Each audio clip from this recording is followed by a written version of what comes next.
اسلام نے آپس میں تراحم اور حسن سلوک کی جو تعلیم دی ہے، اس کی نظیر کسی اور مذہب اور دین کے اندر نہیں ملتی ہے۔ اسلام نے تمام مسلمانوں کو ایک برادری یہ بنا دیا ہے، کسی کالے کو گورے پر، کسی گورے کو کالے پر کسی قسم کی کوئی فضیلت حاصل نہیں ہے۔ اسلام کے اندر جو فضیلت کا معیار ہے وہ معیار ہے تقوی اور اللہ تعالیٰ سے ڈرنا اور پرہیزگاری اختیار کرنا۔ تمام ذاتیں، تمام قبائل اور تمام تفرقات، لسانی تعصبات، ہر چیز کو اسلام نے ختم کر دیا گیا ہے۔ یہ بھی فرمایا گیا ہے کہ تم نہ سرخ رنگ والوں سے بہتر ہو اور نہ ہی سیاہ رنگ والوں سے بہتر ہو، مگر تقوی کے لحاظ سے تم بہتر اور افضل ہو سکتے ہو۔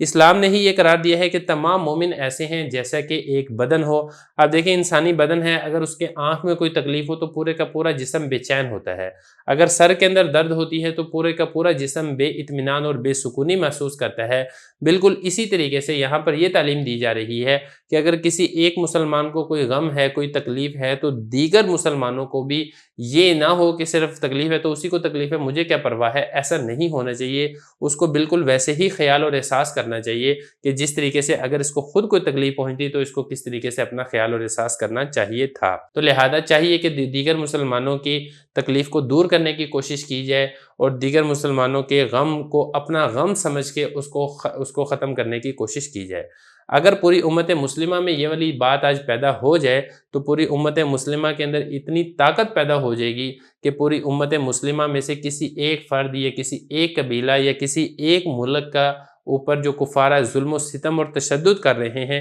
کسی کی مجال نہیں ہے کہ وہ مسلمانوں کو اس طریقے سے ظلم و ستم اور تشدد کا نشانہ بنا سکیں۔ تو یہ بتایا کہ مومن کی مثال ایسے ہے جیسے کہ ایک آدمی ہو، اگر اس کے آنکھ میں درد ہے تو پورے کا پورا جسم کے اندر درد محسوس ہوتی ہے، اور اگر اس کے سر میں درد ہو تو پورے کا پورا جسم یہ بھی سر میں درد اور تکلیف کو محسوس کرتا ہے۔